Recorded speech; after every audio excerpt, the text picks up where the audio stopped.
This is an auspicious gathering with a tremendous assemblage of current elected officials and former elected officials and leaders in our community. We urge our elected leaders to utilize these guiding principles as they address the challenges associated with a broken national immigration system. The Utah Compact has broad support from community leaders, business associations, law enforcement officers, and members of Utah's religious community. It's a simple document that expresses community values as they relate to specific policy issues that have become central to the immigration discussion. Joining me are leaders who have helped draft this compact. They will each speak to one point of the compact.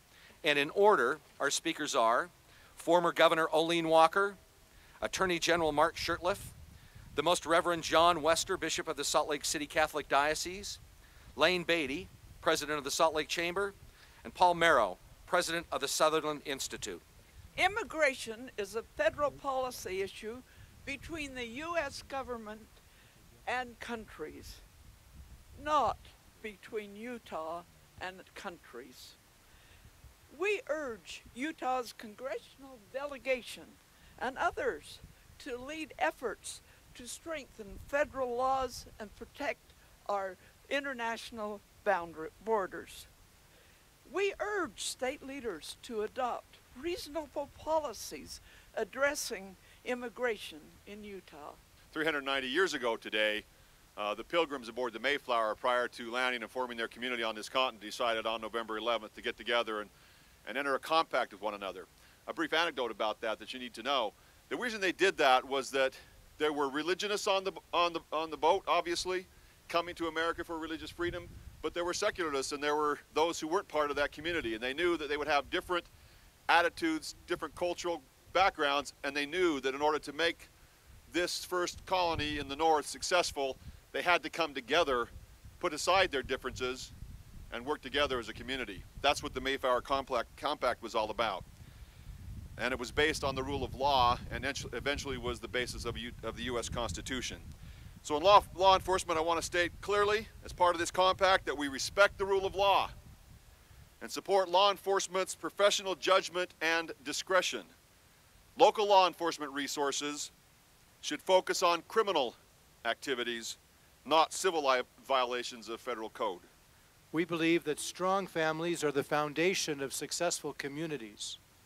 We oppose policies that unnecessarily separate families.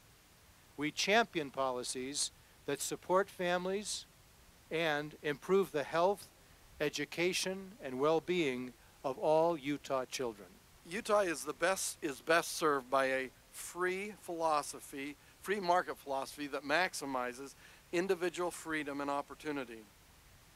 We acknowledge the economic role immigrants play as workers and taxpayers, both today and in our history. Utah's immigration policies must reaffirm our global reputation as a welcoming and business-friendly state. Regarding a free society, immigrants are integrated into communities across Utah. We must adopt a humane approach to this reality, reflecting our unique culture, history, and spirit of inclusion. The way we treat immigrants will say more about us as a free society and less about our immigrant neighbors. Utah should always be a place that welcomes people of goodwill. And now for the signing of the compact. I invite these community leaders and our other leaders to come up on stage now and sign the Utah Compact. The Utah Compact is available online at utahcompact.com. We invite all Utahns to review the Utah Compact, to consider these 5 guiding principles, and to add their names to the list of supporters.